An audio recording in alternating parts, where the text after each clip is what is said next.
Again, as we retake our seats, I want to extend my warm and welcome invitation to you all this morning. Before we consider our words of Scripture, our message today, special word of thanks to Kenneth and to Peggy for leading us in music, for our choir, for all of your service, not only on Sunday morning, but through the weeks in rehearsal and preparation, for all of our volunteers, our ushers, our greeters, the people teaching in Sunday school classes, the people serving all throughout our church, the people who will be helping lead our Halloween carnival this afternoon, for the people who parked in a different spot this morning so that there would be spaces for the Halloween carnival. Many thanks to all of you. Without your service and gifts, church would not be possible every Sunday morning.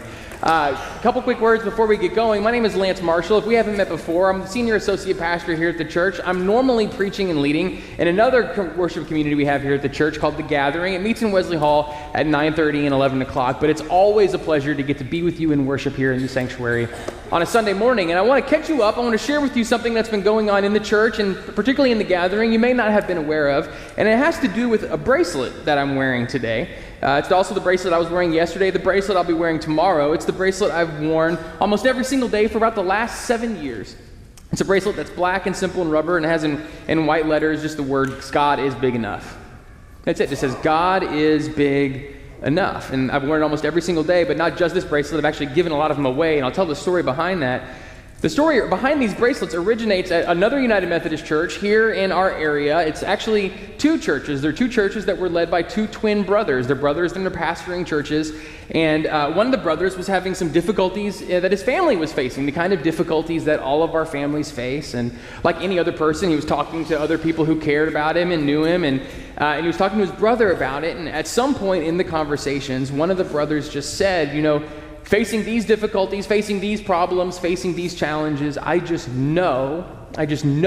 trust, I just believe, I just know that God is big enough. God's big enough for this. That was so encouraging and helpful to him during this difficult time that a few months later, when his church was going through a season, they were putting together something like these bracelets. He just had the idea of putting the phrase "God is big enough" on these bracelets and giving them to his congregation. And when he handed them to his congregation, he said, "Look, wear this bracelet out in the real world, and if you're ever in an opportunity, you're talking to someone, and you feel like it's maybe time to share your faith or share something that you know of God, but you really just don't have the words, maybe you can just take this bracelet and give it to them and share what you've come to know about God and the idea that God is big enough for what you've faced and maybe what they're facing. And maybe if you're walking around and someone just comments on your bracelet, says they like it, you take it off and to give it to them. You're going to come back to church next Sunday, you can pick up many, many more. All right? So let's not only wear these bracelets, let's disseminate them, let's share them, let's kind of proclaim the idea that God is big enough in the community around us. And that church, which is a large church, was going through thousands upon thousands of these bracelets. There was just something that was catching on, and people were finding people to give them to, disseminating all throughout the community. And so the other brother did what any brother does when his brother has a great idea, and that is he stole it and claimed it as his own. And the other brother took it to his church, right, and made these God is big enough bracelets. And they went through a whole sermon series kind of proclaiming the idea of all the different ways in which God is big enough for us in our lives. And that blew up in their church. Their church, another large church, was going through thousands upon thousands of these. I was serving at another United Methodist church in the Tarrant County area at this time. We brought it to our church and started giving them away thousands upon thousands upon thousands. And so, of course, when I came to start serving at the First United Methodist Church in Fort Worth, we started doing the same thing. We did a whole God is big enough sermon series in The Gathering, and we've been disseminating them and reordering them over and over and over again. By best estimate, between these numbers of churches, only United Methodist churches, only in this part of the country, from all we can tell, we've given away at least 350,000 God is big enough bracelets. And these things started to show up, right? Not only in the communities around us. Whenever I go to the UPS store, the UPS guys got it. Whenever I go to a restaurant, a lot of the servers have them. But we started to see them on television, started to see them on the wrists of politicians who were speaking into microphones, started to see them on sports fields. I've seen them in the college national championship game. Last spring, during the Western Conference Finals, I am a huge NBA fan. I was watching the Rockets play. James Harden, one of my favorite players, was playing in the game. I pause it, I freeze frame. It's like NCIS. He's wearing a God is big enough bracelet in the middle of the game. Chip and Joanna, Chip's grandma's got one, or Chip's mama's got one. These things are everywhere, right? We're seeing them all over the community.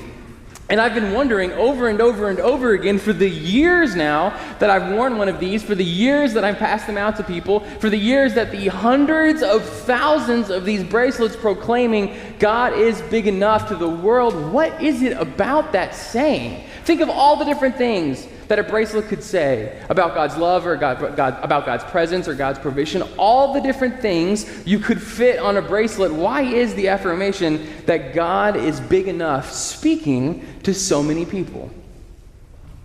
Over and over again, one of the most common questions I get asked to me or emailed to me from members of our congregation is some variation on the theme, I'm talking to someone and they don't really believe in God, right, or the concept of God. How do I speak to them, right? How do I speak to them about my faith or about my understanding? How do I do it?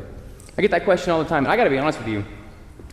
I love speaking to atheists and agnostics about God. In fact, they're probably my favorite people to talk about God with. And the reason is every atheist and agnostic that I've ever met thinks about God all the time. They're always thinking about God, always reflecting on God, always wrestling with the concept of God. They know the scriptures better than a lot of Christians do, right? I love talking to atheists and agnostics about God, and specifically, one of my favorite things to ask when we're in these conversations, because the conversations go a lot further when you ask questions, right, rather than just pushing. And so my favorite question to ask is, tell me about this God that you don't believe in. I'm sure you've heard other preachers say something similar. We all love doing this, right? Tell me about the God that you don't believe in, and it's never failed. Anytime we've ever had this conversation, the person who doesn't believe in God will describe to me the God that they do not believe in, and they will describe a God that is capricious. And they will describe a God that is vainglorious. And they will describe a God who seems to be distant and inactive with God's own people or the creation that God has made, except when it comes to punishing or violence or forsaking. And only then they think, does this God start to show up, right? They describe a God over and over and over again that seems more than anything else to be mean and concerned with just calling balls and strikes. And of course, you've heard this before from other preachers, I'm sure. I know Tim said it, right? When they describe the God that they don't believe in, my response is, I got to tell you, I don't believe in that God either. Right? That's not the God that I've come to know. That's not the God that I've come to experience. That's not the God that I've come to love and know that I am loved by. That is not the God that I have come to trust.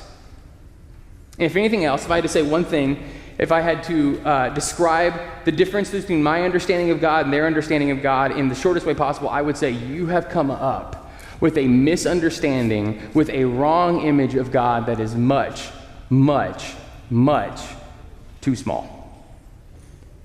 The good news for them is that coming up with an image of God that is much too small is not just a new process. That's a historic practice. In fact, it's a very biblical practice. And that's where the story comes from today. The scripture that we're reflecting on comes from the Hebrew Bible, the Old Testament book of Job. And historians and scholars tell us that this is most likely the oldest book of the Bible that we have. This is the first book of the Bible that was actually written down and collected. The story of Job is written about a man, and this man, Job, exists long before the period of Jesus. And this man, Job, exists long before the period of temple worship. This man exists long before the time the people of Israel lived in the Promised Land. He exists long before the time of the people of Israel living in Egypt. He lives long before the times of Moses or even the times of Abraham. This man, Job, exists in the period of time before God has started revealing God's self and calling God's chosen people, right? He exists chronologically long before that time. This man, Job, knows very little of God, but the little bit that he does know about God, he loves. And he does his best to serve and to worship and to offer sacrifices to. That's all he knows what to do. It's a long story leading up to this point, but the man Job starts to suffer. He had previously had a large family. He had previously had great wealth. He had previously had a very happy life, and he has lost it all. He's lost it all. This man Job is suffering incredibly, and he is so angry. He is so angry, and the vast majority of the previous chapters of Job take place in the form of conversation that Job is having with his friends, right? And it's largely an argument. It's largely a disagreement, and the disagreement is rooted in their collective misunderstanding of who God is and what God is all about. See, their understanding of God was much too small. Their understanding of God has limited God to being little more than a cosmic vending machine. All they think and know about God is that there must be some God out there that receives our worship, that receives our praise, and that God in thanksgiving and reward will then give back to us blessings, will give back to us wealth, will give back to us big families. Their understanding of God is limited to that of a cosmic vending machine. In Job, who believes himself to have always been good and always worshiped and appropriately offered his sacrifices, is now suffering, and he is so mad because he thinks the vending machine is broken. Right? And his friends are constantly saying to him, Job, look how you suffer. Job, look how things are going wrong in your life. Surely you have done something wrong that you didn't realize. We think the vending machine is still operating as intended. You're just not aware of what you did to deserve and withdraw all of these frustrations and sufferings. And Job is telling them over and over and over again, this is not how it's supposed to be. I made my sacrifices. I made my offerings. I should now be withdrawing blessings and love and goodness from this God, and it's not happening. Therefore, the system is broken or God has messed up. Job is frustrated, and he is mad because his understanding of who God is much, much, much too small. And in chapter 38, God shows up. And God starts to speak back to Job.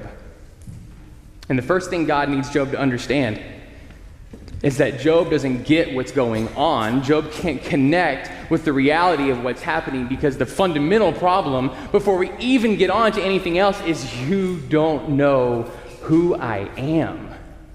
God's frustration with Job is that Job has gone so far in convincing himself that this isn't fair, this isn't right, or this isn't the way that it's supposed to be, that Job has made it clear in his questioning that he doesn't even really get who God is. And who can blame him?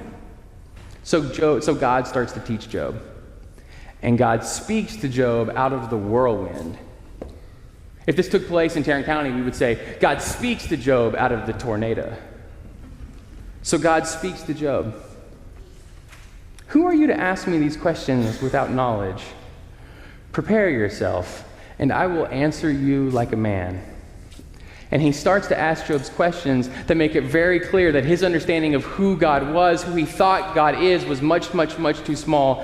Where were you when the foundations of all of existence were laid? God asked. Did you measure them out with a tape? Who were you that set the limits on how far the seas could go? And he actually goes on for a few more chapters. Who were you, or where were you when all of creation was made? Who are you when monsters were created? Who are you when the unknowable grandeur of all of creation was breathed into existence? God goes on and on and on and shows Job just a little bit of the incredible greatness of who God actually is. And Job does the only reasonable thing of getting a first-hand experience of the greatness of God, and that is he falls on his face and worships. I'm trying to think over and over again. What is the good news of a God is big enough bracelet that is resonating in the lives of hundreds of thousands of people in our churches and in our surrounding communities, in our mission field? What is it about these bracelets that is good news to so many thousands of people? And I think the answer in their lives is much like the answer like we see in Job's life, and that is this proclaims something that people are desperate to hear and to know, and that is that God is big enough for you to worship. No matter who you are, no matter where you're from, no matter how long you've been in church, no matter how many theology degrees you have, your conception and your understanding of who God is, just by the fact that it fits inside of your human brain, your understanding of who God is by definition too small. Hear this. No matter how good you think God is gooder than that. No matter how forgiving you think God is more forgiving than that.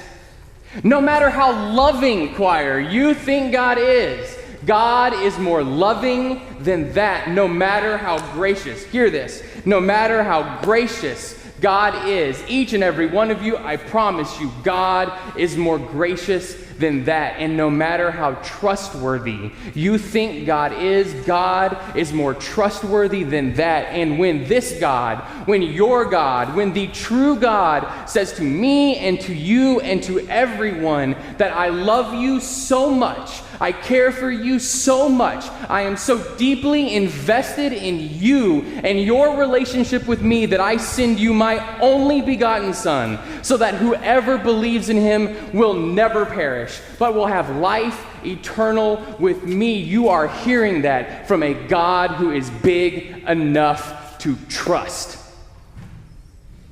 That is who God is. And if you're one of the people, and there are so many of these people, if you're one of the people who has heard the good news, or who has attended church, or who has given it a try but has not yet seen a transformation in their life, right? Who has not yet seen this bear fruit in their life, has not yet seen what they've heard proclaimed about them, the very good chance is that you still have an image of God that is too small. So hear this from me today. No matter what you need, no matter what you hope for, no matter what you're looking for in life, God is big enough to believe. God is big enough to trust. And God is big enough to worship now and every single day of your life. Please pray with me. Great and loving God, we hear in these words from the whirlwind your reminder that oh so often, God, we place limits on you. We try to confine you within our own imagination, our own lived experiences, and God, you remind us that you were there at the beginning of all things, that you are the source of the life and energy in the world, that it's your grace that makes our existence possible, and it is that your love that promises to sustain us now and forever. God, the image of your love was made visible and perfect in your Son, Jesus the Christ, and we experience it today through the power of your Holy Spirit. God, we come to this place to worship and proclaim you are grand and great now and every day. Amen.